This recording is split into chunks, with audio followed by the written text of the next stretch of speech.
Antônio Carlos Peixoto de Magalhães Neto, o ACM Neto tem 33 anos. É filiado ao DEM e foi eleito prefeito de Salvador na eleição de 2012. Assumirá a prefeitura em 1º de janeiro de 2013.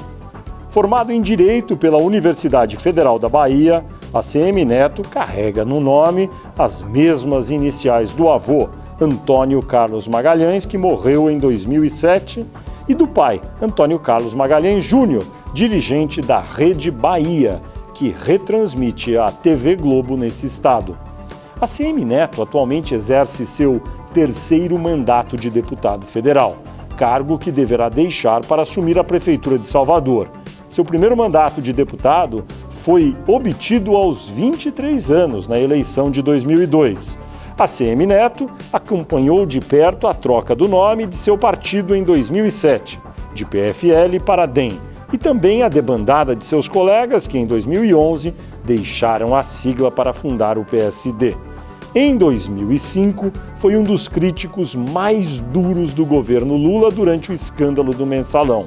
Da tribuna da Câmara, chegou a dizer que daria uma surra em Lula. Eleito prefeito de Salvador, Neto, como é mais conhecido, é uma estrela única do Democratas com expressão nacional. Olá, internauta, bem-vindo a mais um Poder e Política Entrevista. Este programa é uma realização do jornal Folha de São Paulo e do portal UOL. E a gravação é sempre realizada aqui no estúdio do Grupo Folha, em Brasília.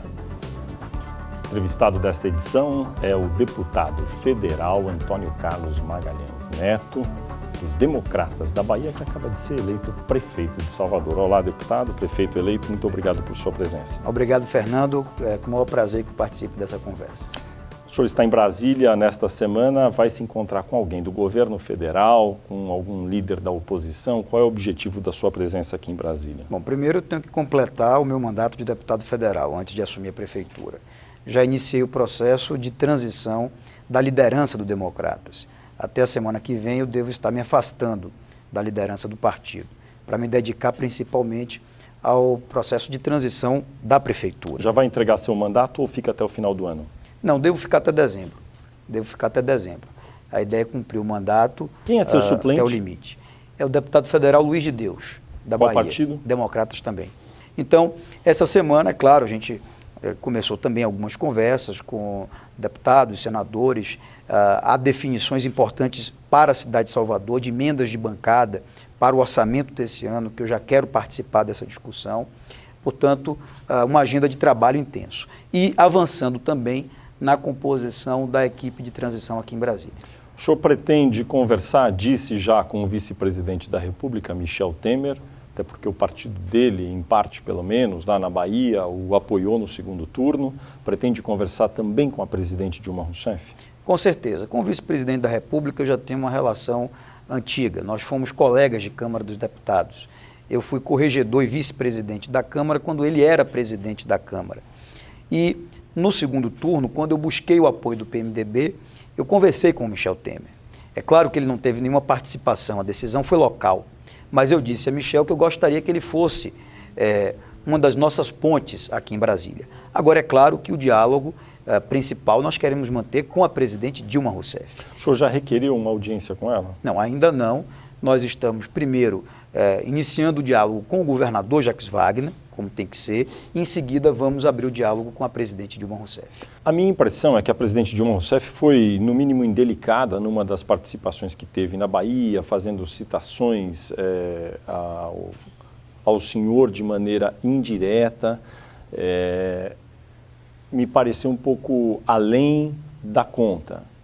Esse tipo de relação ruim na campanha vai atrapalhar daqui para frente? Não, Fernando, você sabe, eu venho de uma família política, né?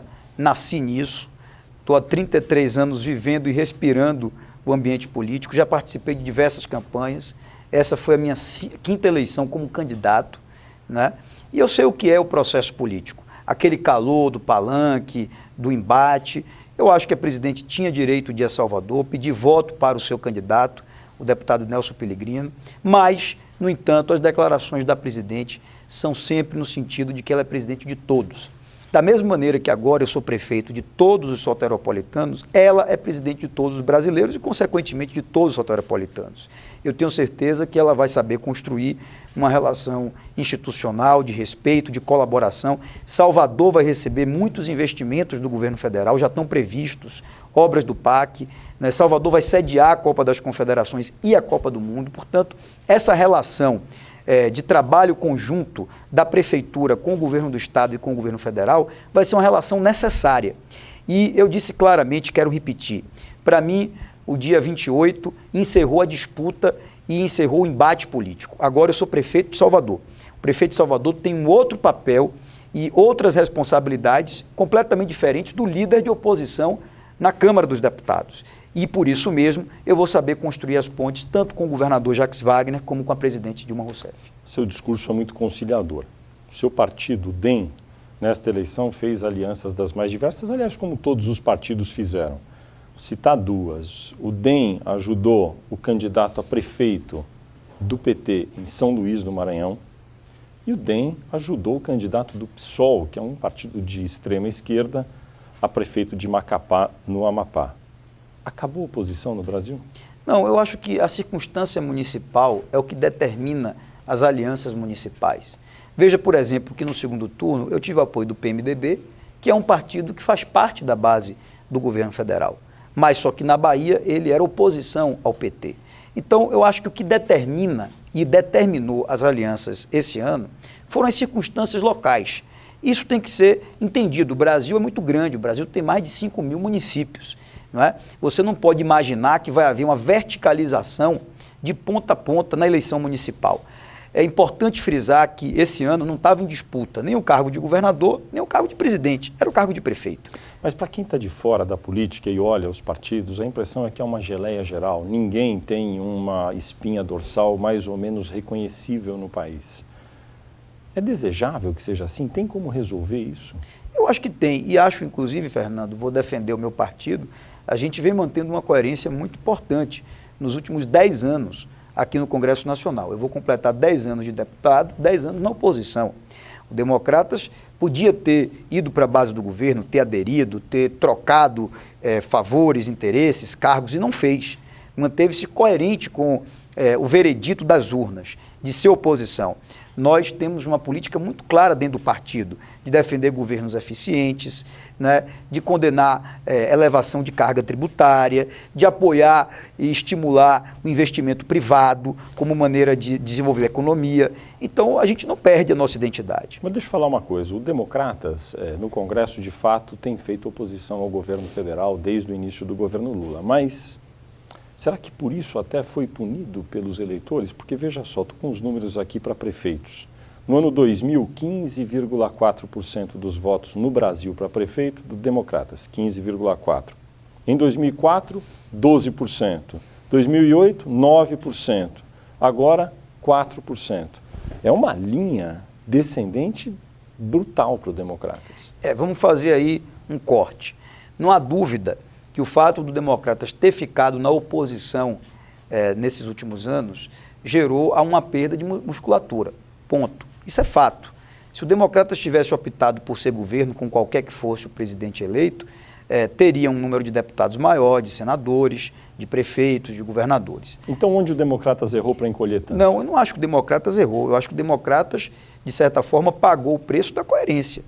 Pagou o preço de ter decidido ficar na oposição e respeitar a vontade das urnas. E quando eu digo que é preciso fazer um corte, só para eu completar, não dá para você comparar a eleição de 2008 com a eleição de 2012, porque no meio disso houve o quê? A criação do PSD. E com a criação do PSD e essa brecha que foi aberta pelo Supremo Tribunal Federal de criação de novos partidos, a migração, a saída foi uma coisa brutal. Mas a queda começou no ano 2000, muito antes da criação do PSD. É evidente. Então veja que existem duas razões para a queda. A primeira eu já reconheci, que é o fato do Democratas ter optado por ser oposição. Né? E no Brasil existe mais ou menos uma coisa assim, ser oposição é ter problema, é não conseguir sobreviver.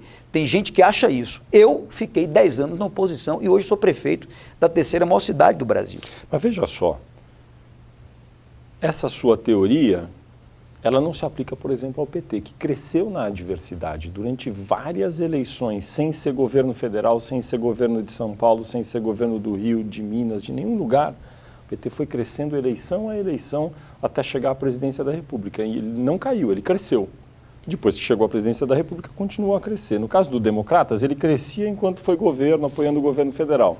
Quando acabou o governo federal que ele apoiava, ele só caiu. Democratas não sabe ser oposição? Não, você tem uma diferença substancial, aliás, algumas. A primeira delas é que o PT tinha uma liderança, um expoente nacional, que disputou todas as eleições presidenciais, né, desde a redemocratização, que é o ex-presidente Lula. Democratas não foi capaz de projetar quadros seus para disputar as eleições nacionais. Até tentou, mas não conseguiu. Eu lembro de Luiz Eduardo, que era uma aposta do partido e acabou falecendo prematuramente. Depois, Rosiana Sarney, que foi uma outra aposta do partido e não deu certo, e César Maia também. Foram 3 apostas do partido, que não se consolidaram. Uma outra diferença, o PT tem um histórico de relação com os sindicatos, com movimentos sociais, etc., que a oposição de hoje não conseguiu construir. E essa é uma autocrítica que as oposições têm que fazer. Eu diria que a minha principal razão da vitória minha em Salvador, qual foi? Uma aliança com o povo. Eu ter buscado esse contato direto, essa comunicação direta com a população de Salvador. Essa tem que ser a receita, nacional inclusive. Não dá para ficar preso a um trabalho de oposição congressual. Aqui dentro do Congresso, PSDB e Democratas vão muito bem na oposição, mas não conseguiram refletir isso nas ruas. Evidentemente que o senhor é um caso bem-sucedido porque ganhou a eleição em Salvador. Agora, o senhor não enxerga nenhum erro na trajetória do Democratas nesses anos todos? Claro que enxergo. Quais são eles? E acabei de reconhecer aqui 2. Primeiro, não teve capacidade de consolidar um projeto nacional próprio, de apresentar um candidato próprio a presidente da República durante todo esse período, né? E segundo, não conseguiu criar uma identidade tão forte de comunicação direta com as pessoas. Quando eu consegui fazer isso em Salvador, eu saí vitorioso. Quando eu consegui mostrar claramente, tá certo, o que era possível fazer pela cidade, eu saí vitorioso.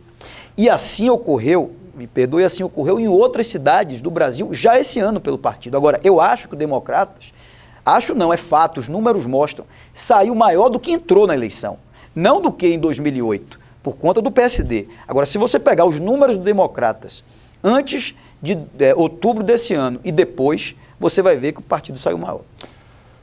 Foi correto mudar o nome de PFL para Democratas? Olha, eu acho que aquela mudança toda, ela podia ter sido revista. Agora não adianta mais ficar discutindo, né? Qual é a lição que fica disso? Não adianta você mudar a embalagem se você não muda o conteúdo, tá certo? Foi o que aconteceu na época. Olha, o que aconteceu na época foi o quê? Você mudou a embalagem de PFL para Democratas, mas, no entanto, você tinha um partido dividido. Você tinha um partido dividido e essa divisão acabou eclodindo agora com a criação do PSD. Qual é a vantagem do Democrata de hoje, Fernando? Democratas hoje é um partido unido, é um partido que tem uma linguagem só, é um partido que pensa em conjunto e que tem hoje uma relação muito harmônica dos seus principais líderes. Exemplo disso foi o apoio total que eu tive, não só do presidente Zé Agripino, mas de toda a minha bancada na eleição de Salvador. Mas olhando em retrospecto, aquele episódio foi uma dispersão de energia cujo custo-benefício à época não foi o melhor possível, né? Mas cuja razão principal, o pano de fundo, é que você tinha um grupo de pessoas que queriam deixar de ser oposição e passar a ser governo. O movimento do prefeito Kassab, não é, que mobilizou deputados federais, senadores e até o governador de Santa Catarina, era em que direção? Abrir um canal para se tornar governo. E nós achávamos que a gente devia manter a coerência e ficar na oposição. Do jeito que as coisas andam, é lícito supor que o Democratas não tem musculatura para imaginar que terá um candidato em 2014 a presidente da República. É certo ou errado essa muito difícil o partido preparar a essa altura um nome próprio para disputar a presidência. Eu acho que caminho natural. Hoje não é um plano prioritário do partido. Não está descartado. Nós não começamos a discutir 2014 e nem vamos começar agora, na ressaca da eleição. Agora, de fato, não existe hoje um nome consolidado para disputar 2014. O senhor fez um compromisso de ficar os 4 anos do seu mandato no cargo, é isso? Exatamente, vou ficar os 4 anos. Não sai em nenhuma hipótese para ser candidato a governador ou outro cargo? Nada, não há hipótese. Vou cumprir os 4 anos do meu mandato.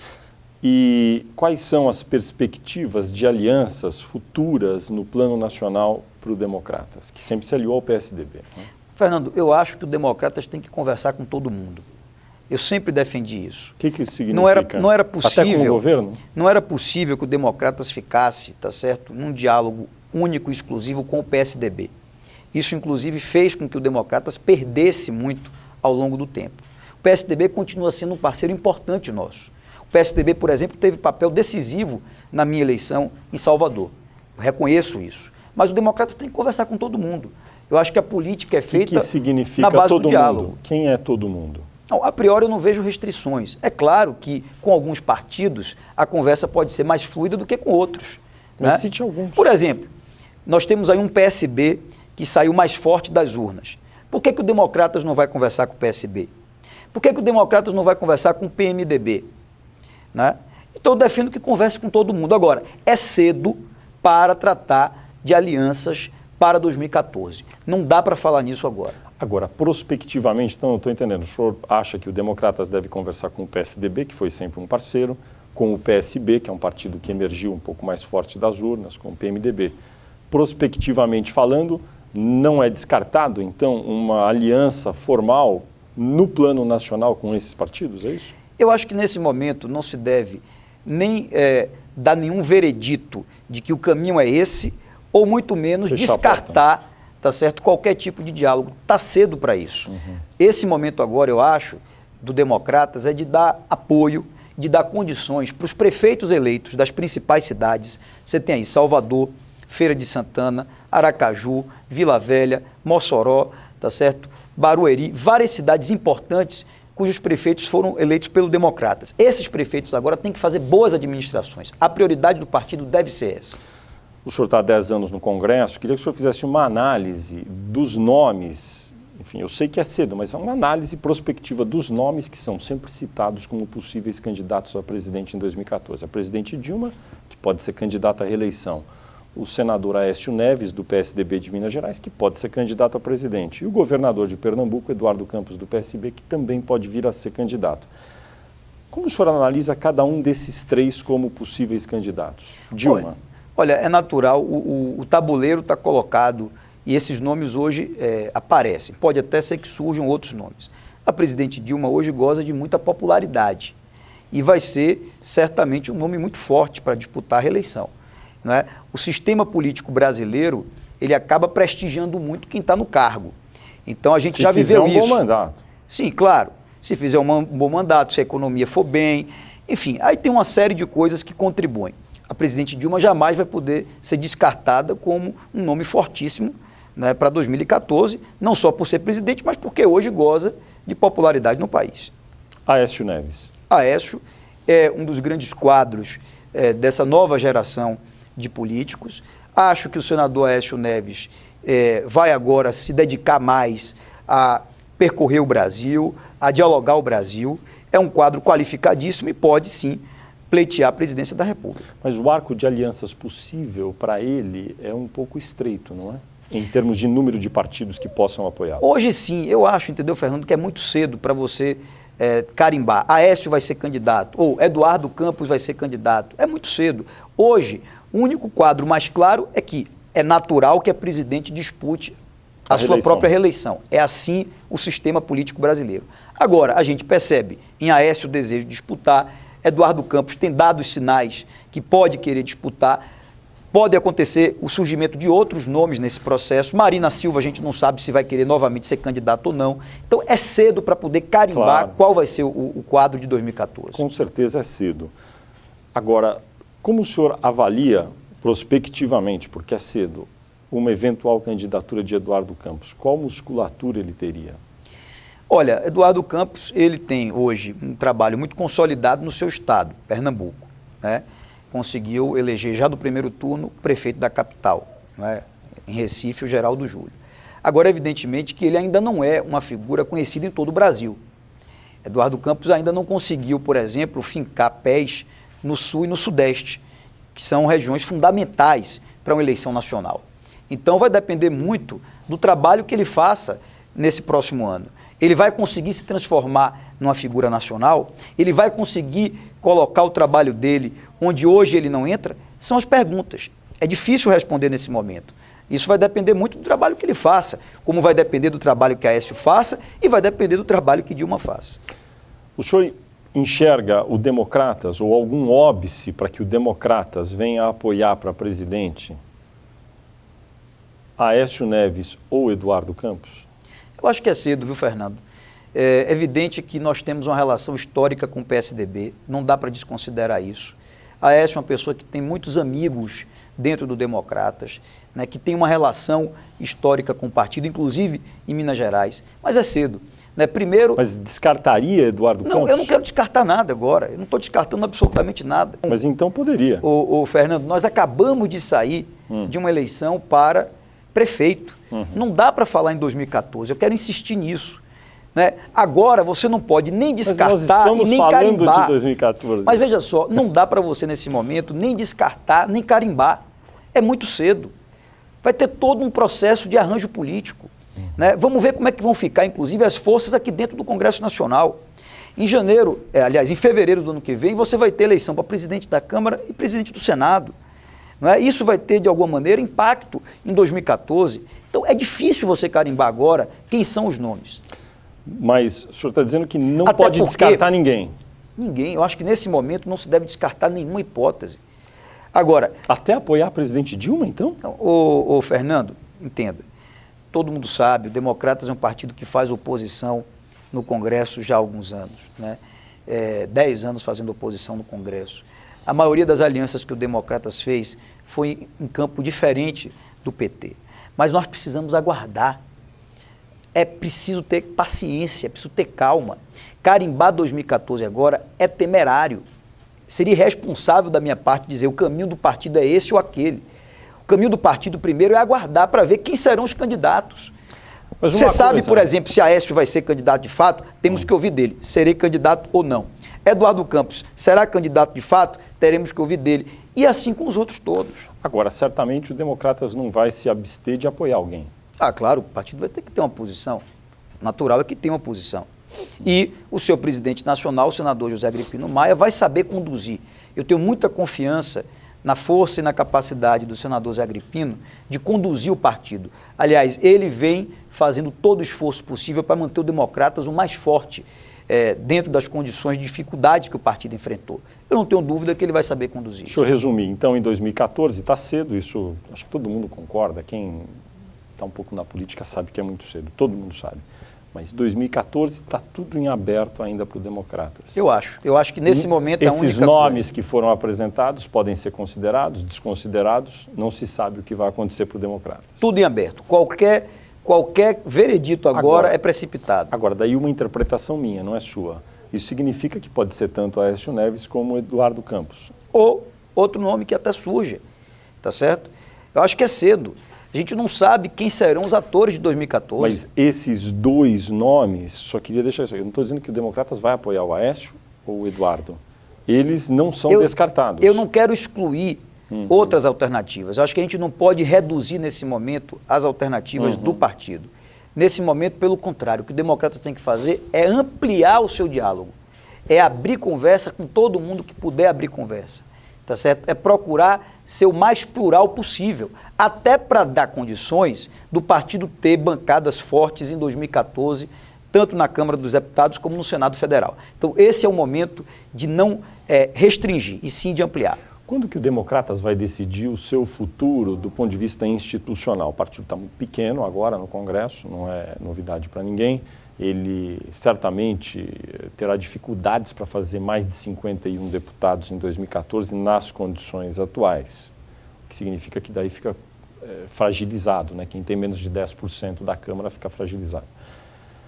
Quando o Democratas vai fazer uma análise de conjuntura e decidir se precisa fundir, convidar alguém para montar uma nova agremiação ou não, quando essa decisão pode ser tomada? Bom, primeiro que processo de fusão não está na pauta. Não se está discutindo nesse momento nenhum tipo de movimento de fusão, de aliança com outros partidos, etc. O Democratas tinha um desafio, que era passar pela eleição municipal. Nós entramos nela sem nenhum prefeito de capital. Saímos com 2 prefeitos de capital, sendo que um deles o terceiro maior município do Brasil, que é Salvador, tá certo? Conseguimos sair maior do que entramos. Tivemos uma quantidade de votos superior ao que havíamos recebido. Então, o partido venceu esse primeiro desafio pós-PSD, vamos considerar assim. O partido venceu esse primeiro desafio.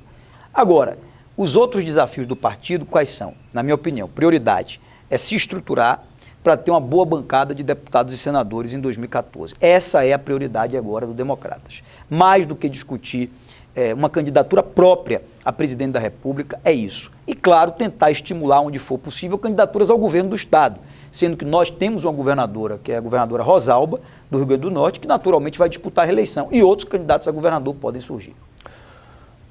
O Democratas poderia ter evitado essa dissidência de Gilberto Kassab com a criação do PSD? Fernando, nós tentamos. Eu, particularmente, tentei. Fui ao prefeito Gilberto Kassab, perguntei que condições ele queria para permanecer no partido. Que condições ele deu? Ele não deu condições, porque, no fundo, ele não queria permanecer no partido. Ele queria fazer esse movimento de criar um novo partido e de se aproximar da base do governo. Essa é a razão verdadeira da criação do PSD. Nós chegamos a fazer uma convenção, tá certo? Que foi fruto de um acordo, de um entendimento.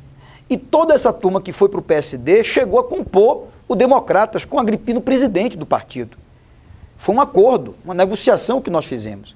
Só que logo em seguida, o prefeito Kassab fez o movimento de criação do PSD. Então, no fundo, ele não quis ficar no Democratas. Porque foi oferecido ao prefeito Kassab todas as condições para ele ficar no partido. A brecha que foi encontrada pelos advogados que auxiliaram o prefeito Gilberto Kassab está aí à disposição de todos os partidos, na verdade de todos os políticos hoje, para criarem novas legendas. Há uma iniciativa no Congresso com o apoio de várias cúpulas partidárias para fechar essa brecha, ou seja, impedir que novos partidos sejam criados nos moldes do PSD. O Democratas é a favor desse projeto que vai fechar essa brecha? Fernando, veja, nós aplaudimos a fidelidade partidária quando o Supremo decidiu por ela. Inclusive, eu cheguei a dizer que foi a maior reforma política que o Brasil conheceu nos últimos anos, feita pelo Judiciário. Na minha opinião, foi lamentável a decisão do Supremo de dar espaço para o PSD se constituir e levar com ele o tempo de televisão e o fundo partidário. Por quê? Isso abre espaço para quê? Para uma espécie de mercantilização do tempo de televisão e do fundo partidário. Então, foi a reforma política, tá certo, ao oposto.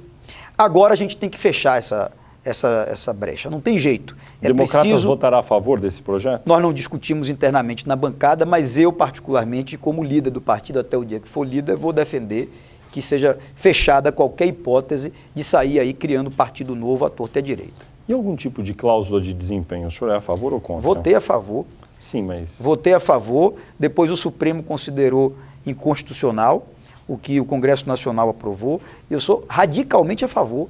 Não é possível que no Brasil existam 30 partidos. É inaceitável isso, tá certo? Não dá para você conviver com um sistema como esse. Eu trago o meu exemplo. Eu fiz aliança em Salvador, Democratas mais 4 partidos. O meu principal adversário teve ao lado dele 14 partidos no primeiro turno e 17 no segundo turno. Se ele tivesse vencido as eleições, a prefeitura hoje estaria toda loteada, fatiada entre os partidos políticos. Quem paga o preço disso? O eleitor. No Congresso agora, o senhor mencionou numa resposta anterior, haverá eleições para presidente da Câmara e do Senado no dia 1º de fevereiro. O Democratas deve apoiar os candidatos, vamos dizer, naturais ali do establishment dentro do Congresso, que são, no caso do Senado, o senador Renan Calheiros, pelo PMDB, e na Câmara o deputado Henrique Alves, do PMDB também? Bom, no Senado, o senador Zé Agripino, como líder do partido da bancada, naturalmente está participando das conversas e vai falar pela posição partidária. Na Câmara, nós ainda não começamos a conversar, tá certo? Temos uma boa relação com o líder Henrique Alves, não é? Acho que até é natural que ele pleiteie isso, mas só que a decisão não foi tomada ainda. Provavelmente, inclusive, Fernando, eu não serei mais líder no momento que o partido venha se pronunciar a esse respeito. Não é? Eu devo estar fazendo agora... Mas a sua opinião é qual? Não, eu quero conversar com a bancada. Mesmo quando eu fui líder e decidi processos eleitorais internos na Câmara, eu primeiro fazia ouvindo a bancada. Então, eu não posso antecipar. A bancada tem que ser ouvida. Né? E se eu opinar, evidentemente, eu vou opinar de acordo com a vontade da maioria. Como foi possível democratas conviver tantos anos com Demóstenes Torres e não perceber as relações impróprias dele com Carlinhos Cachoeira? Nós simplesmente não conhecíamos Demóstenes. Da mesma maneira que o Senado Federal não conhecia Demóstenes, que a imprensa não conhecia Demóstenes, que o Brasil não conhecia Demóstenes. Todo mundo conviveu com Demóstenes e todo mundo considerava Demóstenes um sujeito, não é, ético, correto, pelo menos era a tradução do mandato do senador líder, combativo, membro da CPI, membro do Conselho de Ética. Quando surgiu tudo aquilo, foi uma surpresa não só para o democrata, mas para todo o Brasil. Esse argumento vale também, assim como explicação para o ex-presidente Lula, que diz que não sabia nada sobre o mensalão também? Não, veja só, eu acho que é um pouco diferente, entendeu, Fernando? Uma coisa é todo um esquema ser construído dentro de um seio do governo, né? O presidente Lula dizia que não conhecia, não sabia do mensalão. A CPI não constatou, por exemplo, uma relação direta do ex-presidente da República com o mensalão. Então, eu fico preso aos fatos concretos. Você tem a palavra de Lula e uma percepção que podia ser diferente. Ponto. No nosso caso, eu garanto a você, ninguém conhecia Demóstenes. Tanto que quando o fato surgiu, o Demócratas não titubeou. Determinou a expulsão de Demóstenes, isso fez com que ele saísse do partido, e ao sair do partido, ele perdeu as condições políticas de continuar no seu mandato de senador. Por falar em afastamento de políticos, o Congresso vai conviver por algum tempo, ao que tudo indica, com deputados que foram condenados pelo Supremo Tribunal Federal. O seu partido, o senhor acha que deve ser apresentado um pedido de cassação imediata dos mandatos desses políticos? Olha, na minha interpretação, claro que o Supremo ainda vai julgar o que é que tem que ser feito. Na minha interpretação, eu fui corregedor da Câmara e estudei um pouco isso. A decisão transitada em julgado de perda do mandato, né, por uma instância do Poder Judiciário, ela não tem que ser julgada politicamente pelo Poder Legislativo. Tem que se fazer um trâmite interno, mas, na minha opinião, a Câmara dos Deputados, através da sua mesa diretora, tem que decretar a perda do mandato. Ou seja, não cabe o julgamento político, não cabe análise em Conselho de Ética, não cabe votação no plenário da Câmara. Para mim, é apenas um ato formal e burocrático de perda do mandato. Agora, vamos conviver com uma situação anômala, porque o Supremo já condenou os deputados, não é? José Genuíno, Valdemar Costa Neto, Pedro Henrique, João Paulo Cunha. Já estão condenados. Agora falta execução da pena. Isso vai demorar talvez até um ano. Então, durante esse ano, esses deputados vão ficar lá dentro do Congresso. É correto isso? Olha, Fernando, aí são as coisas da legislação que a gente tem que encarar, tá certo?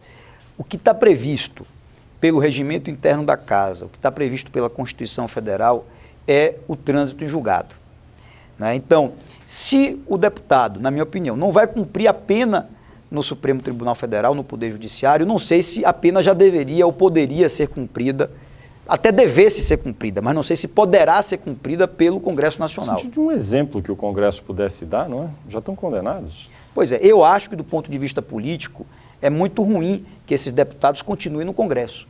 E acho, inclusive, que eles deviam ter consciência disso e sair do Congresso. Mas o seu partido não poderia apresentar um requerimento para que eles se antecipassem ao fato, sei lá, uma medida? Não adianta fazer uma medida inócua. Tem que se tomar uma medida que tenha consequência prática, que comungue com o regimento da Casa, que comungue com o Código de Ética e com a Constituição Federal. Por isso é que eu lhe digo, é preciso interpretar. Uma coisa eu tenho certeza, não há julgamento político no Congresso. Eles terão que ser cassados, ponto. Terá que se respeitar a decisão do Poder Judiciário e eles terão que ser cassados. Com relação a isso, eu não tenho nenhuma dúvida. Agora, o momento de aplicação dessa pena é que precisa ser estudado de acordo com a legislação interna. Você acha que o Supremo foi na medida no julgamento, extrapolou, ficou um pouco aquém do que deveria ser? Qual a sua avaliação? Eu acho que o Supremo merece a homenagem de todos os brasileiros, né? Poderia ter ido além? Não? Foi na medida? Não, eu acho que foi na medida. Eu acho que o Supremo demonstrou total independência, imparcialidade, tecnicidade na avaliação do mensalão. Duda Mendonça foi absolvido. Você acha que foi correto? Olha, eu respeito a decisão do Supremo, sim, Fernando. Mas... Não, veja bem, eu acho que a decisão do Supremo tem que ser validada no seu conjunto, porque foi a maioria da Corte que se posicionou. E ficou muito claro que não houve interferência política, não houve interferência externa nenhuma. O Poder Judiciário julgou com independência e acabou com essa história da impunidade no Brasil, que é o mais grave. Eu acho que esse episódio do Mensalão e o julgamento do Supremo, com consequências práticas, vai mudar muito a política brasileira. E eu homenageio e parabenizo o Supremo, e é claro que eu acho que no todo o Supremo acertou. Quem são, na sua opinião, os políticos de maior expressão política nacional hoje? Você tem vários, né? Você não tem apenas, por exemplo, um político de expressão nacional. Você realmente tem políticos no campo do governo, tem políticos no campo da oposição. A presidente Dilma Rousseff, por ser presidente da República, o ex-presidente Lula é um político de expressão nacional, né, para citar dois no campo do governo. No campo da oposição, você tem o senador Aécio Neves, é um político de expressão nacional. O governador de São Paulo, Geraldo Alckmin, é um político de expressão nacional, né? O governador de Pernambuco, Eduardo Campos, está procurando se transformar num político de expressão nacional. Ainda não é, na minha opinião, precisa alargar esses horizontes, mas está caminhando nessa direção. Então você tem alguns políticos com peso e expressão nacional. Quem que o senhor admira desses? Todos têm as suas qualidades e todos têm os seus defeitos. Eu não sou daquele de gostar de ficar julgando as pessoas. O senhor admira alguém? Claro que admiro. Eu acho que, repito, todos têm qualidades, todos têm virtudes, tá certo? E todos eles têm, todos que nós citamos aqui, até os meus adversários, não tem porquê, por exemplo, eu não reconhecer qualidades e virtudes da presidente da República. O senhor admira a presidente da República? Eu acho que ela é uma pessoa que tem respeitabilidade no cargo, é uma pessoa que cumpre o seu papel de presidente da República e tem qualidades, como o senador Aécio Neves, tá certo? Um dos grandes líderes da oposição, é uma pessoa também admirável, que tem qualidades e que tem, evidentemente, como todos nós, como eu tenho, os seus defeitos. Isso é da vida. Não existe ninguém que seja 100% perfeito em nada. Quais defeitos tem a presidente Dilma? Não, veja, eu acho que do ponto de vista político, e nós colocamos isso aqui ao longo de praticamente 1 ano e meio, né, que eu exerci a liderança como deputado de oposição, o governo poderia ter outras prioridades, o governo poderia ter dado um tratamento diferente a outras questões nacionais, tá certo? Acho, por exemplo, no que se refere à política de desenvolvimento econômico, essa coisa de você priorizar certos segmentos da economia, né? Eu não acho isso correto. Eu acho que se faz política econômica com redução de carga tributária, com alívio fiscal. A redução do IPI para os automóveis, o senhor acha que é uma decisão equivocada? Não acho equivocada. Eu acho que a política ela devia ser mais homogênea, ela devia ser mais linear, ela não devia privilegiar apenas certos setores, devia ser uma coisa que alcançasse e abrangesse de uma maneira mais ampla os fundamentos da economia. Mas o governo argumenta que se der esse tipo de incentivo para todos os setores, para de arrecadar. Tem que escolher algum que influi muito na cadeia produtiva, portanto é esse. Sim, mas aí você tem outros aspectos que têm que ser considerados. Por exemplo, o tamanho da máquina do Estado. Eu acho que o governo federal tem uma máquina muito grande. Nós colocamos isso. Era possível racionalizar. Com uma máquina menor, você tem mais espaço para fazer política de redução de carga tributária. Que nota o senhor dá para a presidente Dilma? Ô, Fernando, eu nessa campanha fui perguntado que nota eu dava ao prefeito de Salvador, que nota eu dava ao governador do estado, e eu disse o seguinte, que eu não sou membro de júri de programa de auditório para dar nota a ninguém. Eu acho que dar nota é você carimbar uma coisa que nem sempre traduz a dimensão, né, do governo ou da pessoa. Mas o governo Dilma é melhor, pior ou igual ao do Lula? Eu acho que o governo Dilma é melhor do que o do Lula. Por quê? Porque eu acho que é um governo que tem, digamos, mais equilíbrio na posição institucional, é um governo que não é tão condescendente, tá certo, com aquelas velhas práticas da política, do toma lá da cá. Claro que existe uma presença muito forte, partidária no governo, mas eu acho que a presidente, nesse aspecto, ela é mais dura no tratamento. Você acha que ela vai recebê-lo em breve? Não sei, o meu desejo é ter com a presidente a melhor relação possível. Não só porque respeito ela, respeito a posição que ela ocupa, tá certo? Mas como porque Salvador precisa. Precisa tanto do prefeito como da presidente da República. Muito obrigado por sua entrevista à Folha de São Paulo e ao UOL. Obrigado, Fernando.